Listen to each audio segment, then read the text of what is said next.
Enjoy Indo-Chinese influences in your game? Want spells, genies, and elephants? Do you want the army to bring forfeits to Captain Planet while you bring the heart? Then maybe Sorcerer Kings are for you. In this series, I'll discuss the basics of a Conquest faction, so you can decide if you're interested enough to try them out. So, little overview of the lore. Sorcerer Kings started as the remnants of the cabals that caused Hazlia, essentially the god of humanity, to fall after he grew drunk on power and went insane.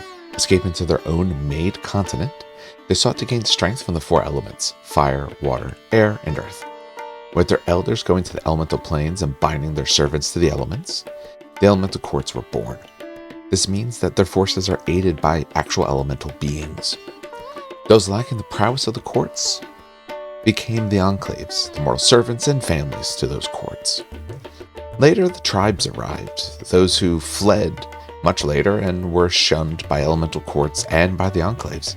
A struggle is set between those halves of the enclaves, the beneficiaries of the elements, and the have-not tribes, whose through other graces were able to eke out a living on these barren lands. For this faction overall, you're looking at the influences of Indochina, so you're looking at India, Taiwan, all those sort of pieces, as well as like Hinduism, Buddhism, all those sort of influences.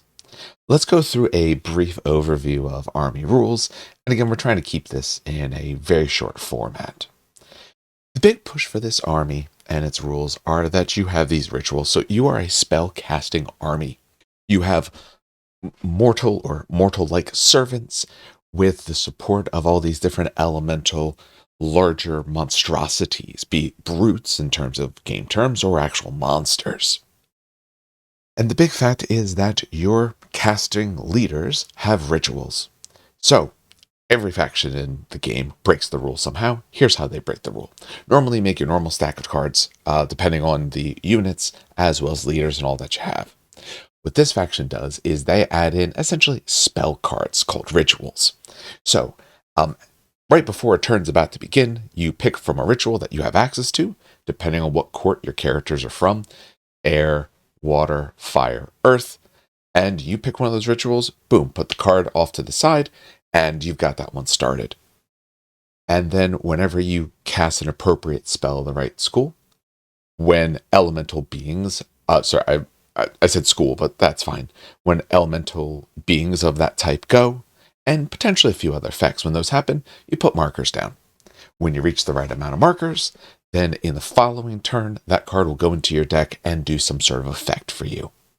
If you don't like the card you currently got, you can always swap it out at the beginning of a new round. So after a round or two, you're going to have one of these cards that has some extra effect available to you.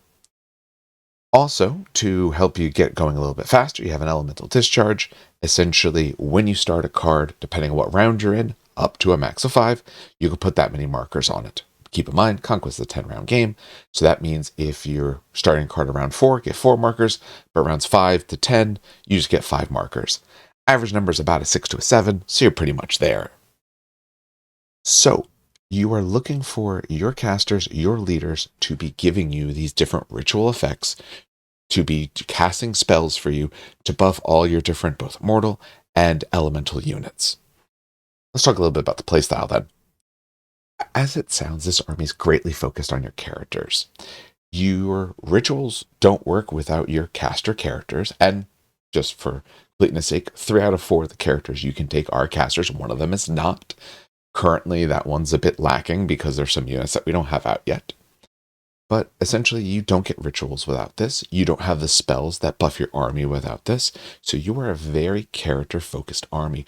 If you're thinking, say, Warhammer, we know ones like, I'm thinking, say, Tzeentch, where you have, casting matters, your spells matter, your rituals, and whatever terminology you want to use. But we're looking at that sort of thing. Being that they're separate courts, you can choose how to mix your regiments and the abilities. So if you're running, say, a lot of fire, there's a lot of synergies in that. Your spells will affect fire units. Your rituals will be fire-based rituals that affect fire units. Your units will be fire in general.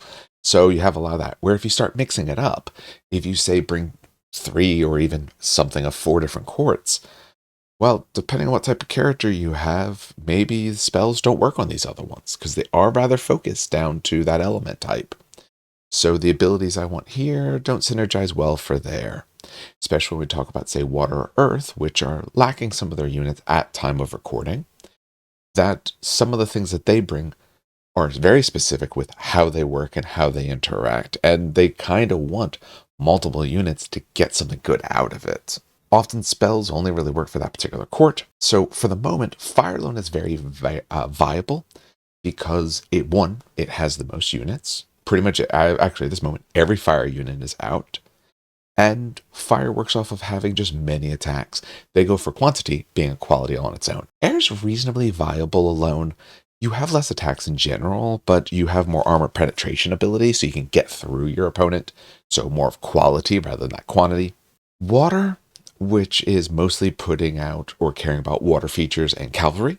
And earth, which really just stops opponents from being quite as strong and has a bit of regeneration tactics involved as well. They need just more units to be viable. They can be a decent support, but by themselves, they have units that aren't out yet, so those two are a much more support role right now. So rituals give you the synergy all their own. So you have to consider, as you're going through, what sort of things am I going to want to do in the next round, and the next round, and so on. Say water, one of the rituals puts a token out. A different ritual does something off of that token. So there's a lot of pre-planning here. You really have to figure out what to do.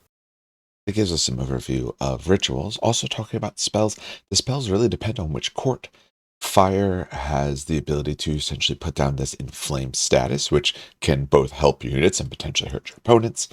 Air does a little bit more with movement, but they have spells that do a variety of other things as well. Water gives your units some different special rules, and earth essentially lets you ignore certain rules or hinder your opponents in different ways. So not only do you have to learn the rituals for these armies, you also have to figure out the spells and what they'll do for you. You have mortal units to complement those forces. They're the foot soldiers of the Mismagic army. They're meant to support the main damage-dealing elementals, as well as to hold objectives for you. Your strength is these spells, these rituals, and the options that you have for either separating or mixing pieces, depending on what you want. You can put in a little bit of a different element to get the strength that you want from it that you feel your army's lacking otherwise. Lots of great brutes and monsters to choose from. Every element's got at least one monster. Some have multiple. Every one of them has at least 2 units. Not all are out yet, but at least 2, say, units. So a lot of choice that you can do here. The weakness is that you need these casters. So if your opponent is smart and they take out your casters, you're out of luck. Other thing is, like I said, if you lose those casters, you lose your rituals, you lose your spells, you're going to lose a lot of different things. So you have 2 to 4 linchpin models that really matter with what you do. I would say for complexity, I'm putting at about a 3 out of 5 for this. If you're doing like a solo fire or the Maharaj as your warlord, it goes about 4 or 5 otherwise. So mostly for the Maharaj because you get some option there. Fire, very viable. The other ones, like I said, they're just missing some units. So if you're going to start this army, starter set, obviously if you're not going for the full 2K at the beginning, is a decent option to go with. The starter set will give you a sorcerer, so you got a caster. You have your light interference unit. You have a decent range shooting unit. You have, honestly, one of the best brute units still, and a really great monster, because I love monsters. From this, if I was going to expand it up, honestly what I would expand it up by, I would absolutely get a Maharaj, and I'd probably get a unit Rajakur to be able to put him with. There is some upgrades that could put one of your characters, say, in with those sword dancers, but for this particular part, I wasn't really worried about that. When you want to expand further, I would take a look at the different courts and figure out, based off of the spells, rituals, and all, which option you want to go. The Maharid Sahar are out right now if you want to go more towards water. You got a great looking Mahut if you want an elephant. And if you want earth, you obviously have air, you have their monsters, or the Jinn. A lot of it kind of just depends on what you want. After that, you can pick up some more mortal units and kind of expand from there. So if these Indian Raj type influences look interesting to you, and you like the idea of mixing with these different elemental pieces, then maybe Sorcerer Kings are the right army for you.